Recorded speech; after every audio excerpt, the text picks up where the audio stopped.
Hello and welcome back to this damn full idealistic crusade. This is the next in my series of rereading and comparing both the original and revised text in the classic original canon of Hardy Boys stories. For book 21, it's The Clue of the Broken Blade, with the original 1942 text written by John Button, and then the 1970 revised text written by Richard Denning. Now, for those unaware or who haven't seen my previous videos in this series, the original canon of Hardy Boys stories was rewritten in the revised text by the Stratemeyer Syndicate starting in 1959. This means that the first 38 of the 58 books that are generally viewed as the original Hardy Boys canon, they were rewritten over an extended period of years by a variety of different authors with a directive really to remove any sort of dated elements, especially the instances of some racial stereotyping that pop up here and there in the books as they do date back to 1927.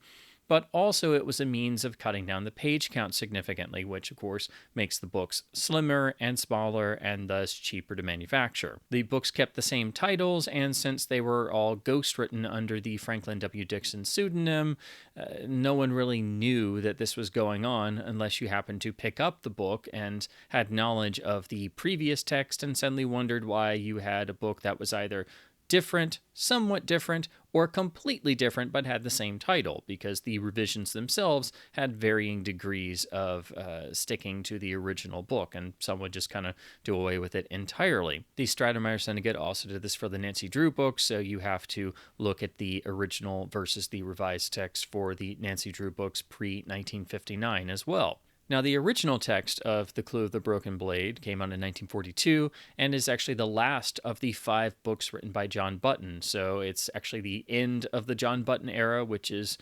regarded as the lowest point in the original series due to the nature of the plots themselves being kind of all over the place and the writing style not really fitting with the original conception of main series writer Leslie McFarlane. And these 5 books all together as a group, they very much are, they kind of stick out, to say, to put it politely, I guess. They're still entertaining enough, and some will prefer some more than others, but when you're rereading the original text and you get to this point, it's, definitely kind of at least a little bit of a relief when you get done with the John Button era, because these books, they have wilder aspects to them. But here in Broken Blade, it being the last of them, I think it's definitely the most Hardy Boys like out of these 5 books. It's the one with the least amount of story problems, the one with the least amount of issues with the characters sort of acting out of character from the established parameters. It's the one where the plot at least makes sense and doesn't have extremely out there wild elements that don't really belong in a Hardy Boys story. It also doesn't have as many completely crazy moments in terms of set pieces. Of course, it being one of the John Button Hardy Boys books, it still, as a plot, doesn't make a whole lot of sense and has quite a number of coincidences. And Fenton Hardy, being supposedly the nation's foremost private investigator, kind of doesn't always behave like he's the nation's foremost private detective. And when you finish the book, you kind of wonder why the plot doesn't always make a lick of sense. But it also doesn't have that sort of wild spark of the other John Button books. So while it's the most polished and the most accessible of these 5, it's also probably the most boring. Because as crazy as the original text of The Disappearing Floor is, which is the most notorious of these books, the original text of book 19, that book isn't boring because it's so wild and all over the place. And previous to this book, in book 20, Mystery of the Flying Express, that book had some really fun World War II era wilder plot elements and some bits that could feel as if they were lifted out of a Republic serial of that time, or some differences and some odd choices in writing structure and things that did add a little bit of spice to the reading experience. So there is something to be said about the John Button era of the original Hardy Boys text that, as wild and out there and not good as they could get, they were at least doing something different. So while you might have your mind wander in places, it was never necessarily boring. Well, here in Clue of the Broken Blade, in the original text, because you don't have those elements and it seems a bit more focused, it's also not quite as engaging. And of the book so far, this is the experience where my mind has wandered the most when I'm reading this. And this has always been my experience reading the original text. Every time I've tried it in the past, it's a book that I have a tough time recollecting the actual plot from start to finish and how the different elements interconnect, because there are some elements that seem kind of just randomly inserted, and the book takes some left turns and has locale changes. And even the broken blade of the title itself doesn't really come into the plot of the story until at least maybe halfway through, and it just seems kind of tossed in, and then it becomes the secondary plot of trying to find the broken blade pieces and how all that ties into the original main plot we're given at the start. And so when the actual title of your book refers to something that's only more of a secondary quest, that's not a good sign, actually. So this may be the Hardy Boys book in the original canon of both the original and revised text that is the least engaging, at least for me, because I've had this experience every time I've read this book, and it made rereading it and preparing to do this video even harder, because I had to, as I've done with some of the past John Button books, I had to take some notes of some of the events that happened, because there's still some kind of out there and crazy events and odd coincidences and things that strain credibility, because it is a John Button era Hardy Boys book. You're going to have at least some of that. But again, this is the book in the entirety of the original series in both original and revised texts where my mind always wanders the most when I'm reading it. So, it could have maybe done with some of the crazy out there bits from the past books, like killing a tiger with a rock, or playing a scene with a villain in drag, or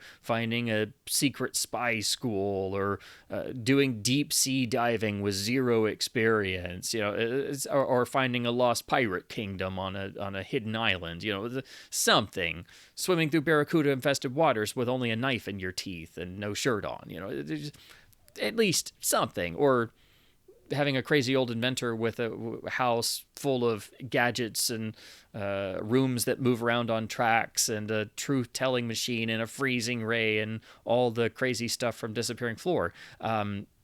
You don't get those here in Broken Blade. I kind of miss those. I wish there was at least one or two of the really wild out there bits. So to talk about the plot of the original text of The Clue of the Broken Blade, and also go through my notes trying to recount some of the events and more out there elements we associate with the John Button era of the original text. The plot revolves around Fenton Hardy, a world-famous private detective, asking his sons Frank and Joe to assist him in a case about trying to stop a gang of essentially truck hijackers, really just a gang of thieves who managed to find all kinds of ways to abscond with all kinds of different cargo from both ships and trucking warehouses through various means, usually using deception of having fake trucks made up to look like the actual company trucks, and then making off with the cargo and then selling it on the black market somehow. Frank and Joe decide they will investigate the various locations, so they go to the dock area and disguise themselves and try to find out information posing as dock hands and workers. They see actually some of the truck operations and actually stumble across an actual gang member's truck disguised as an actual company truck, and then try to run that to ground. But it's still a John Button era book, so just to briefly describe how that sort of plays out, the boys actually track down the truck with the stolen goods that was made up to look like the actual official truck. They stumble across it in the woods while the driver is trying to repaint it with the company name, and then that driver goes to sleep on the ground after he finishes painting this truck over in the woods, and the boys then sneak into the truck, get some of the stuff that was stolen, take it all the way back to police headquarters, then get the police to come back, and thankfully, the criminal's still laying there asleep having his nap, I guess. They arrest him, then go back to the police station. Then they get put up for the night at the house of the actual company truck driver. Then they're woken up and told they need to go downtown to the police station again. But then they get there and the police station's on fire. The man they helped to capture has escaped, and then they're trying to literally chase him down while the police and firefighters are dealing with the police station being on fire. They're almost run down by a fire engine while chasing the escaped prisoner on foot, so he escapes, and then they're almost run down by a large car which crashes into the front of a candy store. The owner is all afraid about damages, but the boys realize very quickly that the criminal they were chasing was hiding in there, obviously conspiring with the owner of the candy store, and said candy store is actually a front for the gang of thieves. So yeah, the thieves have a candy store that's actually their sort of business front because reasons. The car that crashed into the store was actually the car of Mr. Barker, who just happens to be the owner of the large company whose trucks were being stolen from. And he strikes up a conversation with the boys and also their father, Fenton Hardy, who is sort of on the periphery of this story, working other aspects of this case.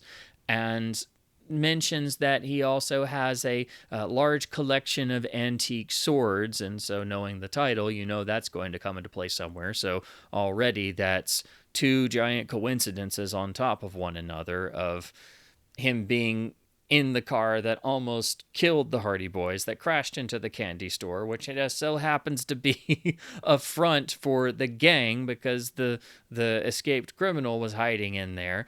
And the head of the giant company just happens to have a large collection of antique swords. And then, of course, that collection gets stolen from. So Mr. Barker tells the Hardys all about his collection and how now there has been a theft made of at least one of his swords.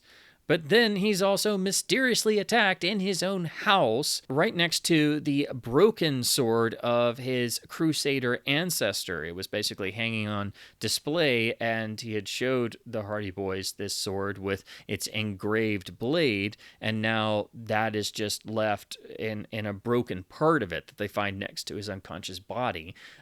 So this is where the whole clue of the Broken Blade title comes into play, because for the rest of the story, the boys will also be trying to find not just the first stolen sword, but the other pieces of the now broken, missing, stolen broadsword. The plot continues as the boys then try to keep tracking down the trucking thieves and find the missing swords. They're following another lead when they run into essentially a hobo who's wandering around, who answers to the name of Narvi, but is also suffering from extreme amnesia before a certain point. He apparently hit his head while working as an acrobat in a circus and then wandered off and didn't know who he was. The boys take pity on him and take them to their father, Fenton Hardy, who basically does a double take and said, "Oh, you found this rich man's missing son who's been missing for years. There's a huge reward out for him." That just kind of comes out of nowhere. This character named Narvi, or at least that's the name he's going under, hears them talking about the trucking case and hears one of the names mentioned, which of course makes him immediately fearful and shows that there's an unbelievably coincidental connection between this lost rich man's son with amnesia and the trucking gang, because we needed yet another coincidence here. But of course, then we get another one of those because the boys continue on their investigations, and while stopping at a gas station are given a book on antique swords because somebody left it there. So it's a good thing they stopped at that particular gas station, I guess, because who else could have been reading a book on antique swords but the person who broke in and stole antique swords? They try to check up on the missing swords by going to various antique stores that might deal in things, and manage to find a partial lead when they encounter Narvi again, who keeps popping up in and out of the story. Fenton Hardy manages to get knocked unconscious and kidnapped by the trucking gang, and then the boys hit upon a plan of disguising themselves as truckers and essentially trying to outguess the gang by going to various warehouses and just posing as guys hauling cargo to see if they can get a lead. Frank manages to uncover where their father is actually hidden in one of these warehouses and spirit him away before the gang finds out. During this, they stop at another gas station where the attendant just so happens to mention that the last truck that had gone through, there was this noise coming out of the back of it. And he says it was almost like they had somebody tied up and gagged in the back of the truck, but I didn't think anything about it at the time. Not just that he had a suspicion or there was some noise. No, the gas station attendant literally says, I heard a noise and it sounded just like somebody was tied up and gagged in the back of this truck, but I didn't think it was important to look or call the police or tell anybody or anything. I just went back to pumping gas. Yeah. They then go to a warehouse where Frank manages to find where Fenton Hardy's been hidden and is, of course, in a weakened state. And then they barely manage to escape away from the gang. But once outside, they have to essentially think on their feet and do some improv and pretend to be immigrant workers looking for work so the gang will just ignore them. They make it to a restaurant where the owner kind of looks at them weird at first due to how their appearance is, then takes them into a side room. And it just so happens that this restaurant owner knows of a Matador Castillo who is now retired in America. And since the boys were looking for that first missing sword that was complete, which was a Matador sword, they had already thought about trying to find if there was some sort of Matador in the United States. So now, of course, coincidence of coincidences, now they've found their Matador they have to find. These books are nothing but coincidence. Mr. Barker, meanwhile, has recovered somewhat, and as a sort of thank you, I guess, for the boys assisting him and also working on this case, learns that they were practicing for a play back in their hometown of Bayport with their friend Chet Morton and others, essentially a school play. And the book actually starts with them, a sort of play fighting with umbrellas instead of swords. Well, Mr. Barker, the seemingly reasonable adult in this scenario, decides to just lend the Hardy Boys two actual swords from his collection to use in this mock fight for a stage play, for like a high school production. And again, these are real swords, not swords with blunted edges or swords with blades that aren't sharp or with tips so they can't stab each other by accident. No, he loans them real swords. So he says to two teenagers, "Here, take two of my priceless antique real swords and just keep them safe. And yeah, you use them in your, school play, even though you have no sword training. Yeah, this will go really great. Yeah." So the boys basically go put them in their trunk and kind of carry them around for the rest of the book. And yeah, don't know why a seemingly sensible adult would tell two teenagers, hey, you can have two weapons to use in your play instead of sticks or umbrellas like you were going to use.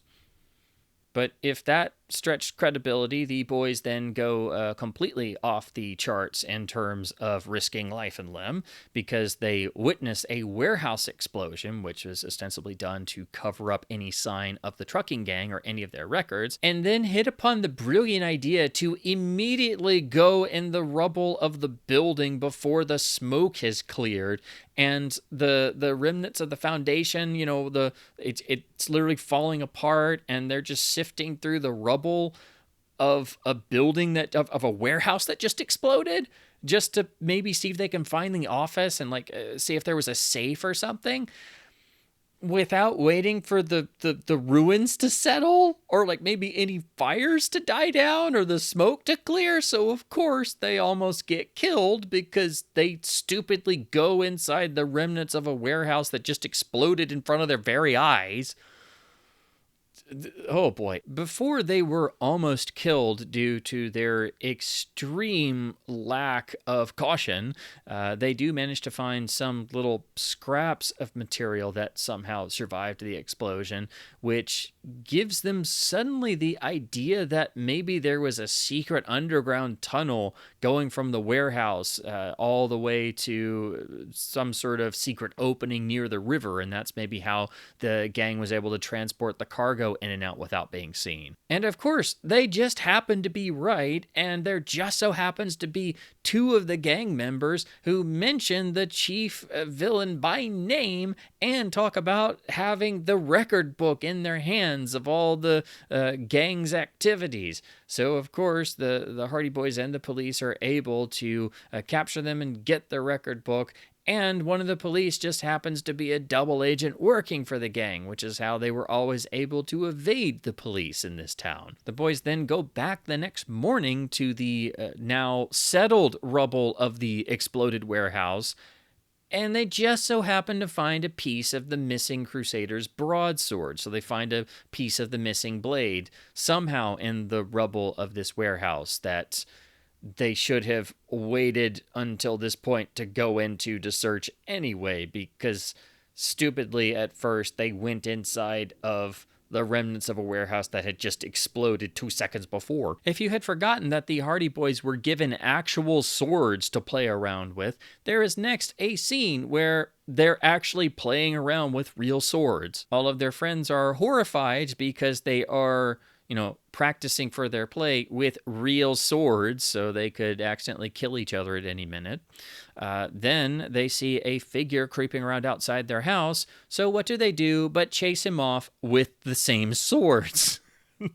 Then Fenton Hardy comes out and is mad because he says, "You just chased off the detective bodyguard I hired to watch the house because we might be perhaps killed by this trucking gang." So the boys dejectedly go into the house, where they inadvertently spook the hell out of their Aunt Gertrude by looking like two figures in the dark with big swords. It also says that they don't hear this cry in the night, which actually happens to be their father, who goes looking for the bodyguard who ostensibly ran off, but then is suddenly grabbed in the dark and almost throttled to death before he's saved by somebody else who runs up, who does happen to be that actual bodyguard, who says he had not been chased off by two teenagers coming at him with swords in the middle of the night. So apparently the bodyguard wasn't there at first, and the boys did chase off a gang member who then doubled back and almost strangled Fenton Hardy to death. Then the next morning, it's found that the gang's ledger the boys had recovered, that was being kept in Fenton Hardy's study, is now missing, so somebody actually got in the house and stole it anyway, so that sets back their case. Then Fenton Hardy says he's gotten a call from the government to go assist them on some matters. It's not said what it is, and he basically tells his sons, "Well, I'm leaving the case in your hands. Good luck. Bye. See you later." Chet Morton appears and then tells the boys that he's found a fencing Castillo, and his great detective work is that he found that Castillo is actually working at a circus.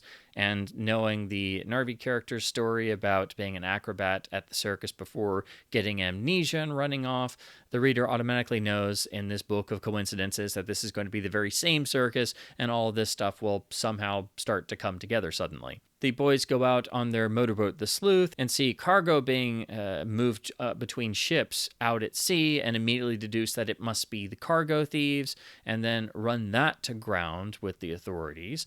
Then they check back on Narvi and his rich father, Mr. Webster, and Narvi still isn't doing very well and is still dealing with amnesia and still gets extraordinarily stressed out at the mention of any of the gang members. The boys then travel to the circus, ostensibly to find Castillo the Matador, when they're confronted by a very overzealous balloon vendor who won't leave them alone. Then they finally get a note from this crazy balloon vendor that It's actually their father in disguise, and the note tells them to get any job they can in the circus and that they'll meet later and compare notes, essentially. Frank Hardy manages to walk up to the guy feeding elephants and ask for a job and get one on the spot. So then Frank then spends the next couple hours feeding the elephants and cleaning up after them. Then he sees what appears to be the main criminal or the head of the trucking gang, Henchman. But then Joe corrects him by saying that no, that's actually the brother who is actually the ringmaster and head of the circus. So they're not exactly twins, but the head of the circus looks nearly identical to the actual head of the trucking gang. When meeting with their father after the circus shuts down, they hear a noise and realize that someone has broken into the snake tent, and they find another piece of the broken blade there. Ostensibly, somebody had tried to use that piece to force open the container of live snakes. The boys then get to talk to the Matador Castillo, who's happy working for the circus, and does confirm that he was approached by someone selling the missing sword, and he did purchase it. But he doesn't believe their story about it being stolen, and instead of trying to listen to them, actually pulls out said sword and chases them away with it as if he's going to kill them. The boys then hear Big Top Henchman, which is the name of the head of the circus, on a phone conversation talking about things such as the warehouse explosion, very clearly indicating that he's part of the gang. Fenton Hardy is still pretty useless as he reveals he let somebody slip through his fingers that he was trailing and isn't really doing all that much in this section of the book while still being disguised as a balloon vendor. Then it's revealed that 2 of the acrobats of the circus have gotten bad food poisoning, and the boys volunteer themselves as acrobats, and the circus actually says, okay, so you have 2 teenagers with no real experience in acrobatics outside of basic high school gym classes, being put into a high wire act, completely untrained. They get like a little bit of warm-up practice time. And, supposedly sensible adults say, okay, yeah, that's great. You can fill the spots. Fantastic. You really saved us on this one. And if that wasn't crazy enough, the 3rd member of the act just happens to be the Matador Castillo, who just previously tried to kill them with a sword.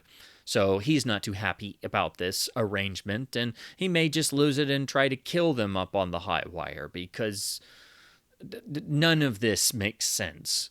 To pile on even more coincidences, they are then told by a clown that Big Top Henchman caught a cousin of his stealing things, and it was hushed up, and that guy left very quickly, and his name just happened to be Mo Gordon, which is one of the gang members the boys have been trying to find, and this person loved using knives.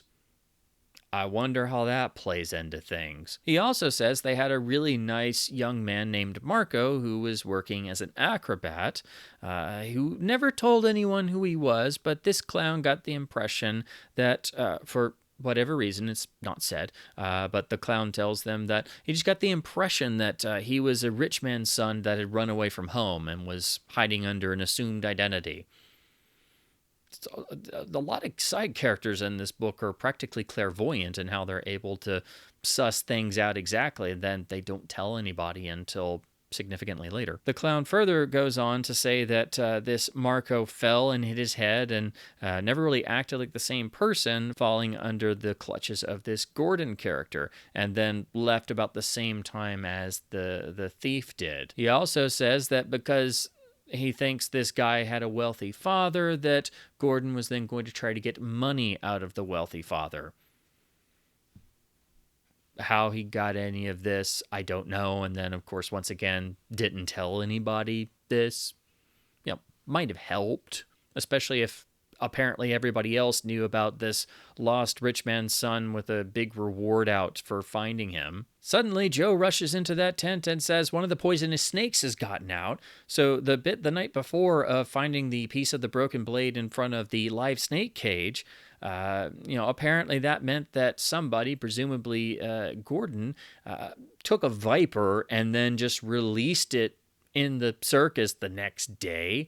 And it also reveals that Joe's just been working at this job he got by just walking into a tent and saying, "Hey, I'd like a job.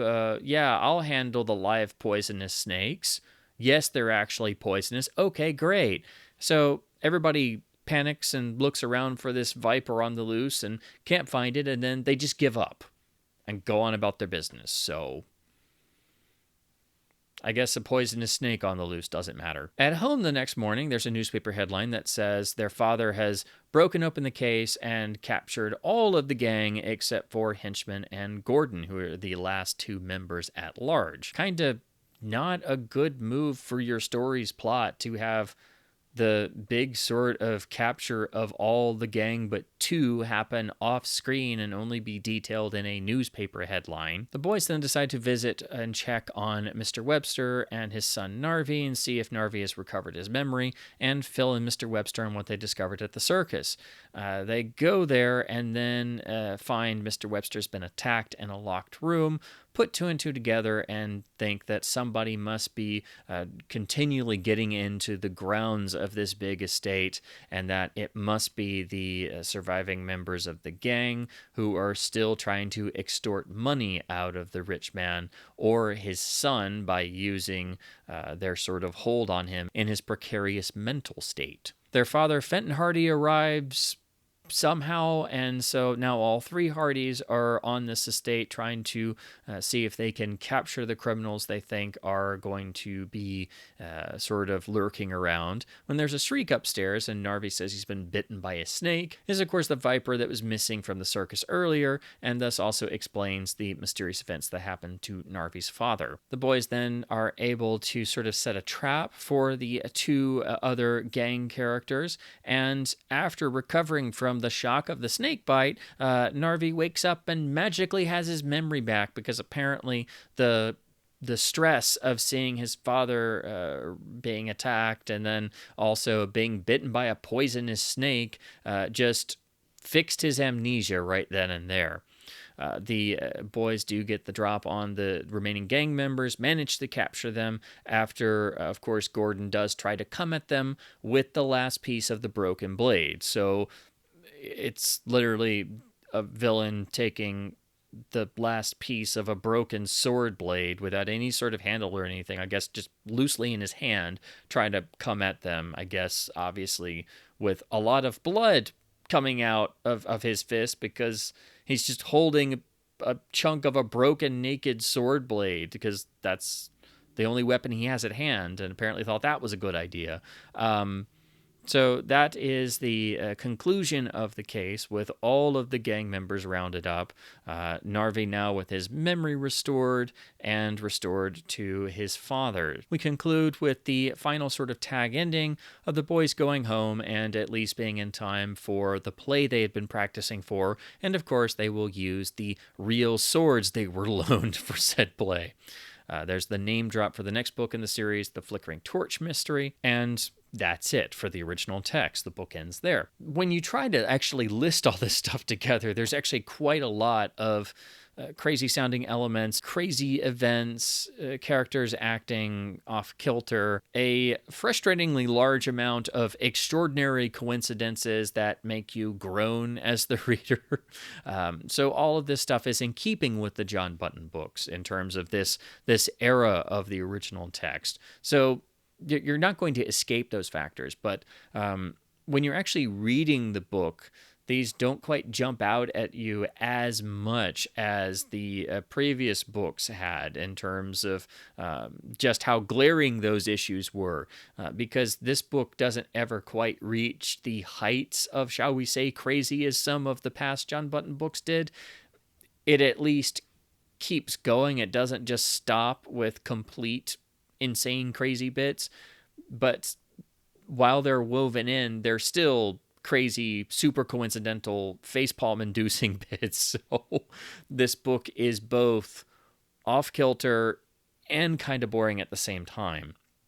There's an element of meandering with the plot, and also that sort of random factor comes in because suddenly the final act of the book is mostly taking place at a circus, but then also the very end is taking place at a rich man's estate and doesn't have a lot of people around and kind of feels like it's been tacked on to the whole circus section, which feels like it was tacked on to the plot of trying to stop the trucking gang. And the whole subplot of trying to find the missing blades doesn't really feel tied into the trucking case. It's really it's a side quest that's only just sporadically brought up here and there as they find a piece of the missing blade in terms of the broken broadsword. So honestly, every time I've read this book, it does feel quite random. It's never fully engaging, and that I think really explains the boredom factor I'm sort of alluding to. It feels like it goes a little bit off tangent with the subplot side quest of the stolen swords, but at least that is barely connected to the trucking plot since it's the owner of the company's swords that were stolen. But then it feels like the book goes completely off tangent with the rich man's lost son with amnesia, and especially the ending act of the book with the entire setting of the circus, and then the sort of tag ending of the tag ending with the rich man's estate. You really do start to forget that this book is supposed to be about stopping a gang of trucking thieves. And then there are elements that have quite a bit of setup and page count and time spent on them, such as the candy shop with the duplicitous owner and is actually a front for the gang that actually reappears multiple times in the first act of the book. And there's not really a reason for that because it's never returned to. We never fully deal with that. It's just, oh yeah, the criminals have a candy shop storefront that they use for, I don't know, hiding out in the back room or just reasons. Ultimately, the swords themselves don't really factor into anything except for having a secondary side quest for the boys to go on and for setting up the fact that an adult gives teenage boys real swords to use for their high school play, and then they also chase a couple people around with swords a few times. So ultimately, the Clue of the Broken Blade in the original text is just as inconsistent as the other John Button books, but it is the one that probably reads the most cleanly in terms of, at least it doesn't go completely off the deep end into the crazier or sillier aspects, but it still has plenty of those. And then because you don't have those wilder aspects, it doesn't really hold your attention, because the previous 4 books in the series had this same problem to degrees, but you would get distracted by how wild and out there they could get. So once you take that element out and you take the wild and crazy and super coincidental factors and you turn down their intensity, it's a frustrating experience to read. The original text also does have some slight bits of stereotyping in the dialogue for 2 or 3 side characters. Nothing that's really terrible, but that's obviously part of the most notable aspect that led to the revision process. So in short, there was a lot for the revised text edition for The Clue of the Broken Blade to deal with in terms of issues inherited from the original text. And so it's a case of seeing what revision type it is. Is it a completely changed text with just the title, or do they keep enough elements of the plot and original structure to at least echo into the revised text? So the revised text is from 1969, making it later in the revised text era, and by the ghostwriter Richard Denning. And to say that the revised text is more consistent, more engaging, better plotted, and more comprehensible is an understatement. This is, probably the definition of more consistent when compared to the original text. From the word go, we are introduced to not only the mystery, but the actual broken blade and sword aspects of the story,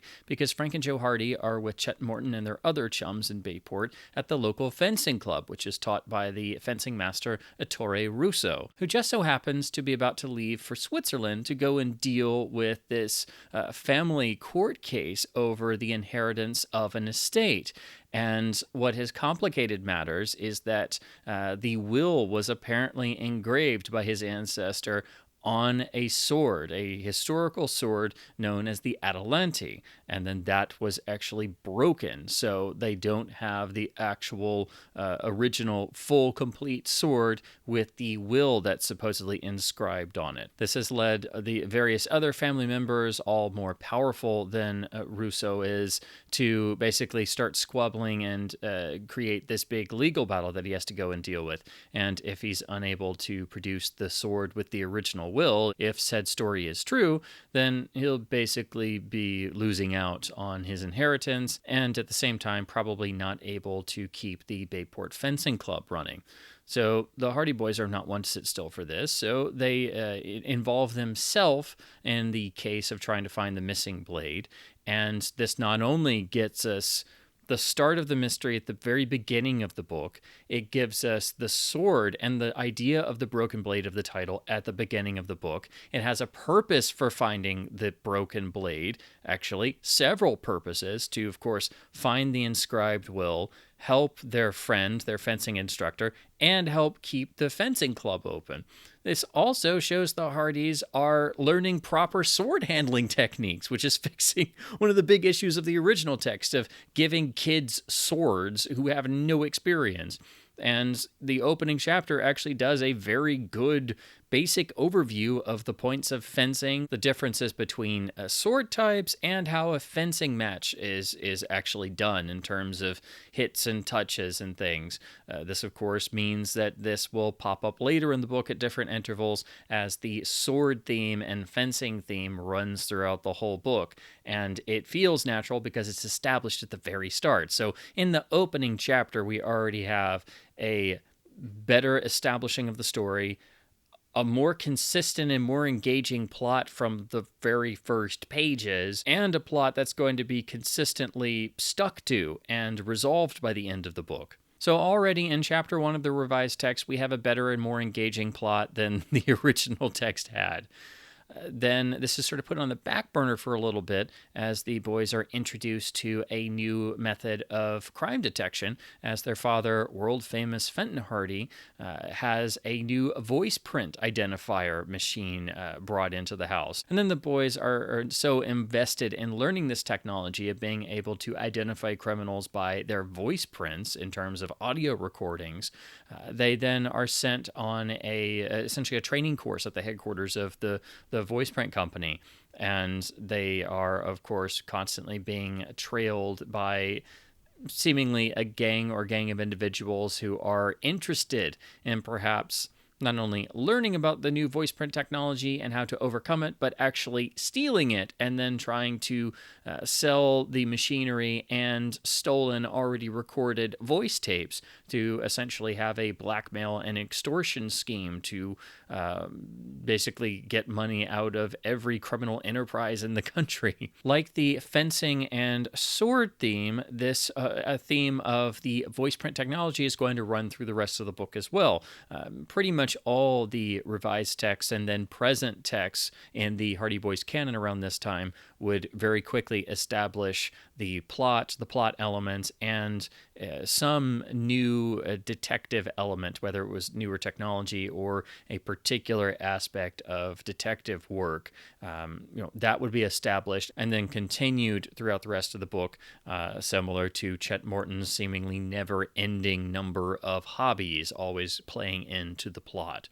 Here, Chet Morton's hobby is sort of inherited from the original text. There is some mention of theatrics, and one of the great Chet Morton moments of all time occurs in this book, and that is where the Hardy Boys are basically visiting in someone's house, trying to question them and get information, when the great thespian of Shakespearean actors, Chet Morton, decides he's going to break into a spontaneous bit of Hamlet because he sees a rather interesting looking ashtray shaped like a skull and picks it up and completely does a bad, mistaken version of the Hamlet Yorick speech. So that's always stuck out to me as one of the great Chet Morton moments of just imagining Chet Morton of all people doing Hamlet. Admittedly, I would pay to see that. The Hardy Boys decide they're going to go to California to try and track down the only lead that Rousseau has about the history of the Adelante sword, and the boys hope to be able to find the missing blade and then be able to thus provide their friend with the will, and so he can actually properly inherit what is rightfully his. There is a bank robbery that happens before they're able to leave, and they are able to use the voice print technology in terms of recording every witness's voice and then running it through the voice print machine, and they're able to thus compare it with the accidentally recorded voice of the actual main bank robber. So again, that technology runs throughout the story. Once we get out to California, it's a matter of the boys, along with Chet Morton, who tags along, essentially trying to run their one lead to ground, trying to find various individuals who supposedly know something about the sword, and trying to visit locations depicted in the family legend. This, of course, being many, many generations later. Most of them no longer exist or are about to be demolished. The story is also taking place mostly in the California wine country, so it's a different sort of nice setting for the boys. And there is some continual mention of vineyards and winemaking, but then also, interestingly, it starts dabbling into the film industry as one of the chief suspects who emerges, or I should say one of the chief interested parties who also seems interested in the story of the Adelante sword, is a screenwriter who claims to be working on that story and legend for a film he's preparing, but of course he may not be what he seems. The boys encounter everything from accompanying the police in the middle of a gang war to being in a building that is supposed to be demolished, but the demolition is started early while the boys are still inside looking for a trace of the broken sword. They get into an altercation with someone else who just so, of course, happens to be a fencing enthusiast, so it turns into an impromptu fencing match where the boys are able to prove their mettle by showing their incredible fencing skills.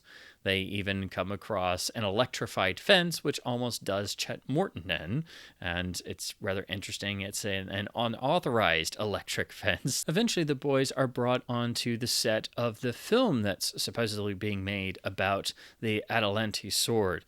And they're brought on because there's been a series of mysterious accidents that have taken place, all centered around the essentially sword expert lead stuntman, Ettore Rossi, who may have some connection to the boy's friend Rousseau from the start of the story.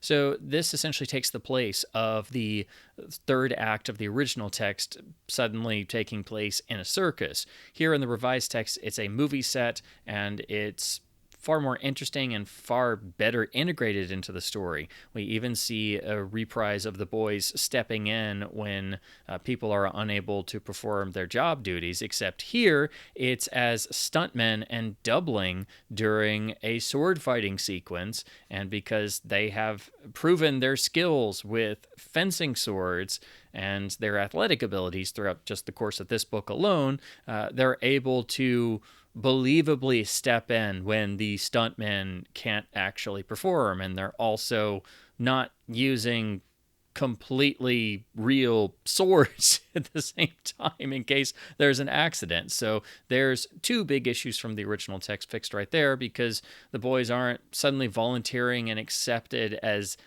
untrained acrobats, and they're not, waving and chopping real swords at one another. Even Fenton Hardy is woven back into the story quite well in an unexpected way that is similar to his appearance in the circus from the original text. But here, it actually makes sense, and it works, and it's well done. And it's not him being some crazy balloon vendor who won't leave them alone. So even that element is better rendered here. There's also an echo of the original text in that there is a antique and sword collection in somebody's house, but here it is because the screenwriter Vincent Steele has been accumulating artifacts and swords due to his interest in the story and for further research. So there's actually a reason for his house to have basically a small collection grouped together like a museum gallery. The finale is also a little bit reminiscent of the original text, but not necessarily in a good way, because the criminals are mostly captured in similar to the original text, but then there are several more who have to be captured. And it's basically a couple of smaller episodes that don't quite have the same dramatic punch to them. And it's basically one sort of after another, and then that's how the revised text ends. So it does wrap up and conclude in a similar way in terms of it being some smaller events that sort of all happen one after the other, and then that's how everyone is rounded up. It's still a good ending, but that would be the element that is similar to the original text that I would say is a bit perhaps on the disappointing side. Or I should say it's a climax with a sort of lowered excitement factor. I will also say that the actual discovery of the broken blade itself has always seemed a bit coincidental to me. It's still fine, it works, and the boys are able to think on their feet and use the actual broken blade to get out of a predicament, essentially out of a locked room. But the method and manner in how it's discovered and unearthed it's just always seemed coincidental to me, and I even felt that way as a kid reading it for the first time. However, it doesn't immediately solve the mystery then and there because they find the broken blade, but it doesn't actually have the will on it. So there's still a search for the actual will supposed to be on the sword, and it's not there. Ultimately, the revised text is a gigantic improvement on the original text. It does have certain elements and particular moments that are obviously inspired by the original text. There's even essentially a poisonous snake that's planted somewhere to then attack the Hardy Boys. So that seems obviously a particular element that was not copied exactly, but basically picked up and then replaced in the revised text somewhere. There's multiple legitimate reasons for the Hardy Boys to be looking for the lost broken sword. It is established at the start of the story and runs consistently throughout, so the book is far better plotted. Like the original text, the actual criminal side of the story in terms of the gang does at first seem to be more tied to the sort of subplot of the voice print machine and voice print tapes, but it actually is pretty well interwoven with the actual story of the quest for the broken blade, and there's a legitimate reason for people to want to find that because they'll be able to then use the knowledge of the will to gain a vast fortune. So it works far better because it properly flows as a reading experience because all of this stuff is established at the start and the book has a much more solid foundation. I also really appreciate the switch from the circus setting in the end of the original text to the setting of the film set and how that ties in with the screenwriter character and the boys being in California, and how even their parents are intertwined into that coming back into the story. So everything in the revised text makes sense. Everything fits. You get the feeling that it was, the product of somebody sitting down and actually making sure that everything made sense and flowed into each other. And it's always been one of the books I've enjoyed very much growing up, rereading it over and over. But there's still a certain quality of, I guess I should say maybe just a slight tinge of an average feeling, or a feeling that there are some elements perhaps inherent in the actual base story going back to the original text of it's not quite as attention grabbing 100% throughout as some of the other books. And when you look at the revised text and you look at the books in the early 20s, especially Mystery of the Flying Express, book 20 that I reviewed just before this, that had a little tinge of that, even though I also think that book is a significant improvement over the original text and has some really unique aspects that make it stick out. But just like that book, the revised text of Clue of the Broken Blade, usually what you remember are those specific moments. All the stuff about fencing and the search for the lost sword with the will engraved on it, all the stuff on the movie set, the gang war, the stuff about the voice print tapes, the search for the various individuals that leads to action sequences or notable locations.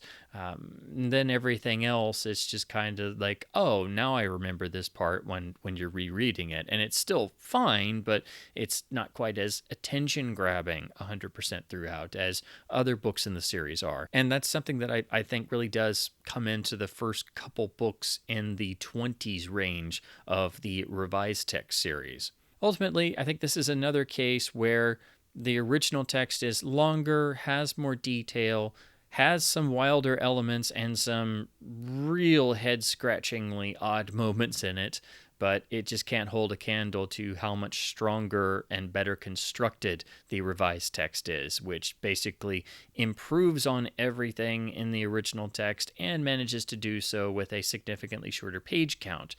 However, I do think it maybe retains just a little bit of the sort of average feeling in certain portions of the book that the original text had. But it remains a really great example of the revised text Hardy Boys style from the late 60s, early 70s, which itself was unique to the eras that had come before. Now to talk about the cover artworks over the years, as I like to do in these videos.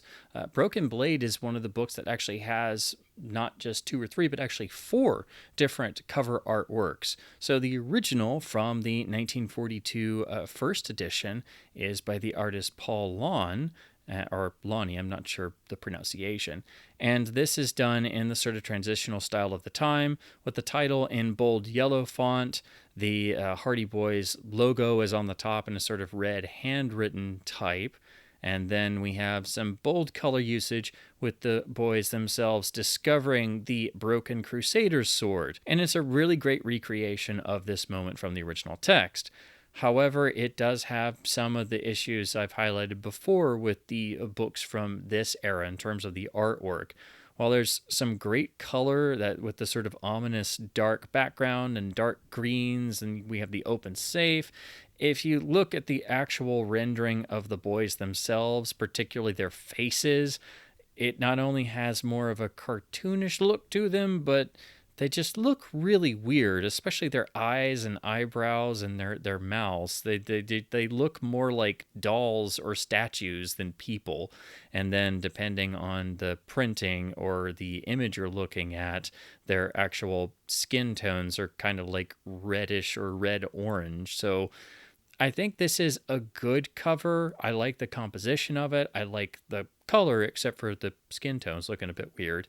But the bottom looks like it's an unfinished piece of artwork because it's just kind of like off-white, where Frank's arm is holding the broken sword. It's just like they stopped painting, and it's kind of odd. I mean, it still works, but it does kind of look unfinished on the bottom to then put the Franklin W. Dixon moniker on the bottom.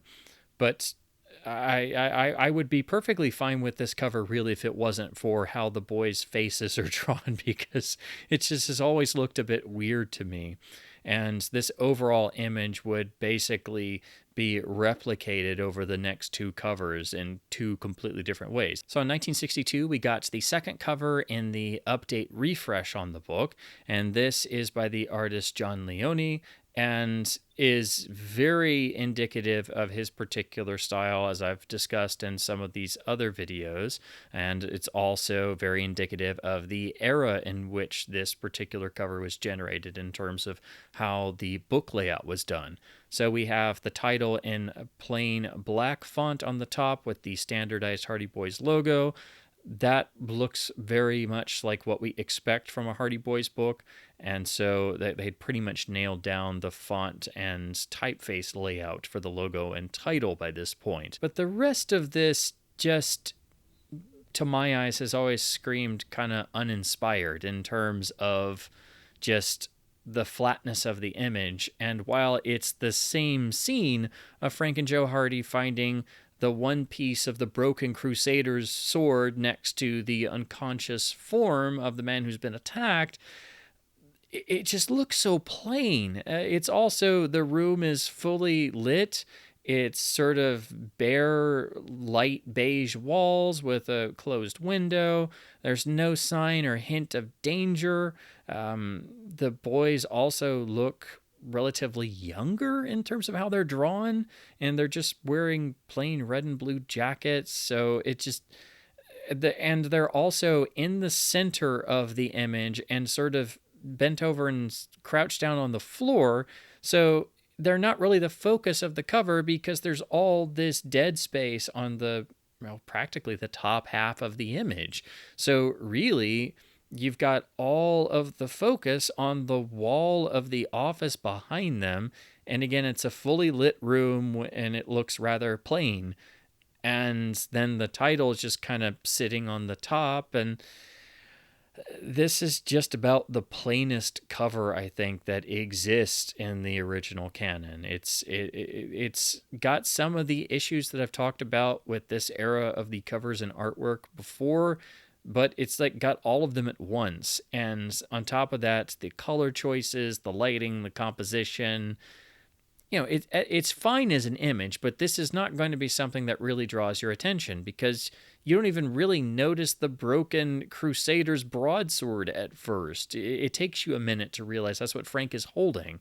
And again, it doesn't help that the boys kind of look more like they're 12 years old in this instead of 16, 17, 18. So again, I have to say this is one of my least favorite covers in the original canon, simply due to its arguably the most dull. This would be addressed for the book's third cover, which is the 1967 cover by the legendary artist Rudy Nappi, who is easily the most iconic artist for the series.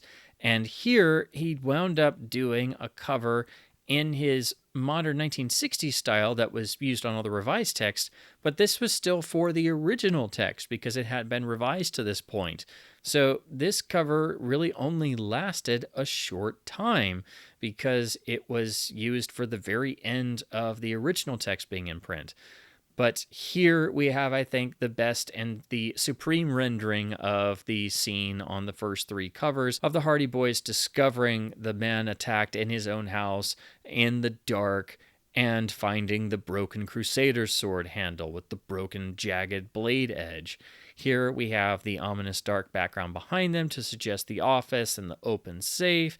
We have, again, a sort of dark green, but here it's more mysterious looking and even darker, and there's greater usage of shadow, greater detail as well. So this actually, I think, is the most ominous of the first three covers. And we have Nappi's great sense of realism and how the boys are drawn to actually look like how they're described in the books, look the appropriate age, and look serious instead of having creepy, weird doll faces. So I think this is a fantastic cover, even though the image itself is, only taking, a portion of the cover, but it's really well laid out, and this is definitely a really nice addition to seek out because it wasn't in print very long, so it's definitely one of the particular printings with unique cover artwork that is a bit more difficult to track down. Then Rudy Nappi returned to do the fourth and final cover, which is the only one for the revised text.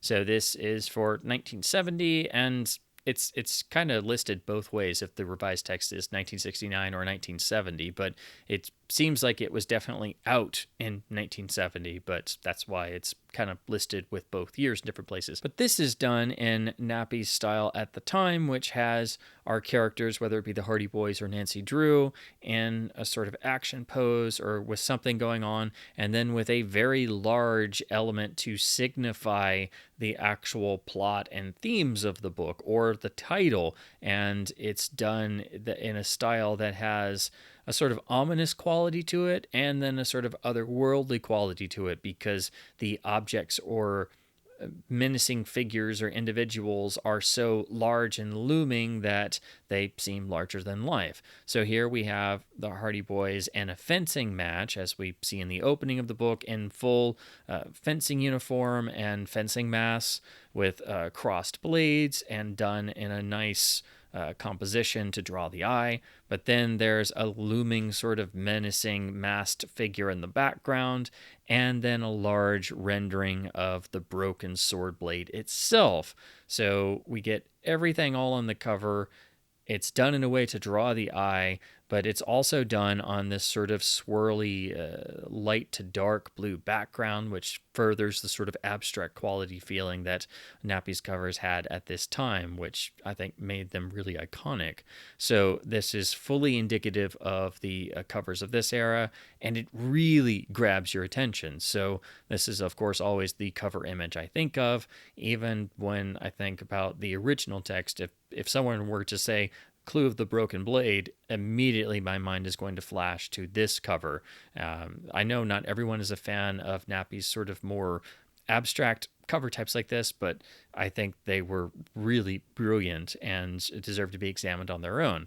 But I think in terms of the best overall cover, it's really choosing between the two Nappy covers. And basically, I think his cover for the original text is the best cover of the original text, and his cover for the revised text is the only revised text cover there is. In terms of my own collection, I only have 2 editions. So my copy of the original text is the picture cover edition with the second cover artwork design in pretty solid shape. So this has still retained the nice color and solid printing that you see on well-preserved picture cover copies. We, of course, have the iconic blue spine with the Hardy Boys logo, and then the rear, which has the book listing going to Mystery of the Desert Giant, which dates this copy to about 1961. Of course, have the classic brown and white in papers, and then the title page with the front piece artwork, and then the first page with the font layout and style of the original text. And as always, if you're unsure if you have an original or revised text and you're looking at, say, a picture cover copy like this, and the copyright date page isn't enough of a giveaway, the original texts are always significantly longer and usually over 200 pages, as this is. My childhood revised text copy is this flashlight edition. So this, of course, is in the standardized design that was used throughout the 90s and 2000s and continues to be used to this day on modern printings. So this is nicely done in terms of how the cover art is preserved without major cropping or issues with the color and contrast, although this will never compare to a perfectly preserved original picture cover edition. We have the standardized blue spine of the flashlight editions, and then the standardized rear cover that is the same on all flashlight editions. Here is the title page with the new front piece artwork. The chapter listing with significantly shorter page count, further marking this as a revised text, and then the copyright page, as you can see, lists the different printing dates, and the first will always be the original text date. This is a printing from 2000, and as I've said in these videos, when you're looking at flashlight editions, usually the earlier you go, the better the printing quality is, and the more solidly bound they are, and also the better the cover art reproduction is. So if you've got a copy from between 1998 and 2003 or so, it's going to be usually a lot better made than, say, a copy from 2007, 2008. The revised texts are also iconic for their usage of internal artwork scattered throughout. So to show those, we have, of course, the more realistic style of the books from later on in the 60s and into the 70s, because this is a text being prepared and written and released in 1969, 1970. So here, Frank and Joe are in the opening chapter with their fencing master, not only setting up the mystery of the broken Atalante sword, but actually engaging in a fencing bout and giving the reader a crash course in the art of fencing. The next is a seemingly simple image of the boys ducking into a phone booth to make an emergency phone call back home, but of course this is depicting the moment where their peppery Aunt Gertrude thinks that someone is going to blow up the house.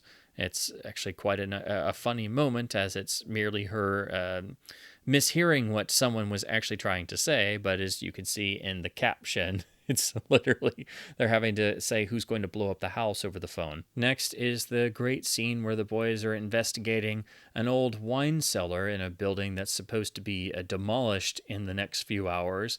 And while they're inside, even though workers knew they were inside, someone decides to begin the scheduled demolition early with them still inside. Here the boys are investigating a seemingly abandoned mansion house in the hills of California, where there's also a chairlift nearby. Said chairlift later comes into play in this illustration, where Joe is not only captured and tied, but they decide to dispose of the Hardy Boys while making the journey on this chairlift. So they decide to just try and kill them then and there. So those are my thoughts overall on Book 21 in the classic Hardy Boys series, The Clue of the Broken Blade. The 1942 text marks the last of the 5 books written by John Button in the original series, so thankfully that means we are moving on to other writers, and in the next book, The Flickering Torch Mystery, we're back to series primary writer Leslie McFarlane, who really created the iconography of the series. So it is always an admitted relief when you're rereading the original text once you finish the John Button books. But there's a special quality that they have. So, they have their charms, but they are definitely the weakest sort of section of the original 38 books in terms of the original text editions. But of them, Broken Blade is definitely the one that's the most consistent. It just has the other issues still in abundance that you find in the other John Button written books. So it has all of their shortcomings, but it also doesn't have as much of their wild spark either. So that's the sort of trade-off. And just like those, it is vastly inferior when compared to its revised text counterpart, which establishes and sustains the mystery from the opening chapter, has all of the Hardy Boys elements in place, establishes themes and certain methods of detection that are going to run throughout the book, and manages to perfectly weave both the main plot and the subplot together to reach a satisfying conclusion. It also has enough small elements in certain pieces to directly tie it to the original text and echo elements of the original text. So I think you can safely call it the same title. And so you could still safely call this a revised text instead of a book that basically does something completely different and uses the same title. So as always, I hope my babblings about the classic Hardy Boys stories and the magic of examining and collecting the books, even as an adult, has been at least somewhat fun and informative. This is really the best way to reinvest yourself in reading the original canon, and also it's a fascinating comparison to make with each book from a literary standpoint, because it'll really make you think about things like plot construction, in addition to just comparing the writing styles and the sort of orders of the Stratemeyer Syndicate at 2 completely different points in time, basically comparing 1942 to 1969, 1970. It's completely different what they were asking the ghostwriters to do, and what the style of the format was. So I will return in my next video in this series with a video on comparing the 2 texts of Book 22, The Flickering Torch Mystery, which again, thankfully means that we're out of the John Button era and we're back to original writer Leslie McFarlane. So he stuck around for at least a couple more books in the series, and then afterwards it became a variety of different authors before getting to 1959 and the era of the revised text going along hand in hand with the then current text up to book 58. So as always, definitely keep reading and enjoying the classic Hardy Boys series. Keep supporting your local independent bookstores by hopefully being able to pick up some lovely editions for your collection. Keep reading print books, and as always, thank you ever so much for watching.